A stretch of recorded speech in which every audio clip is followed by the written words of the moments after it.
মানুষ বড়ই অদ্ভুত, যে চলে যায় তাকে বেশি মূল্য দেয়, আর যে শত অবহেলা পেয়েও থেকে যেতে চায় তাকে মূল্য দেয় না। কাউকে অতিরিক্ত মূল্য দিয়ে তার কাছে নিজেকে সস্তা করে ফেলো না। নিজের মূল্যটা ধরে রাখার জন্য হলেও কখনো কখনো কঠোর হওয়া খুব দরকার, কারণ সবাই অতিরিক্ত মূল্য পাওয়ার মর্যাদা বোঝে না। ভালো থাকতে হলে মাঝে মধ্যে একটু নিষ্ঠুর হতে হয়। যে তোমার বিশ্বাস ভেঙেছে তাকে তুমি ধন্যবাদ দাও, কারণ সে তোমার চোখে আঙুল দিয়ে দেখিয়ে দিয়েছে সবাই বিশ্বাসের যোগ্য না। স্বার্থপর মানুষগুলো সফল হতে পারলেও সুখী হতে পারে না। বুঝতে শিখুন কে সময় নিয়ে আপনার সাথে কথা বলে, আর কে সময় পেলে আপনার সাথে কথা বলে। পৃথিবীতে কঠিন বাস্তবের মধ্যে একটি বাস্তব কথা হলো, মানুষ যখন সফলতার দ্বারপ্রান্তে এসে পৌঁছায় আর তখনই প্রিয় মানুষটি হারিয়ে যায়।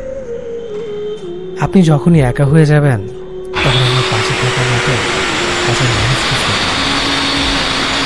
আপনার একাকিত্ব আপনাকে একাই বহন করতে হবে। আর এই সময়টুকুতে আপনি যা শিখবেন হাত থেকে শিখতে পারেন। সম্পর্ক যদি মন থেকে হয় তাহলে ভাঙতে চাইলেও সম্পর্ক যদি স্বার্থ দিয়ে হয় জুড়তে চাইলেও জুড়বে না। নিজেকে এমনভাবে তৈরি করো যে তোমাকে ছেড়ে চলে গেছে সে যেন তোমার জীবনে ফিরে আসার জন্য আফসোস করে।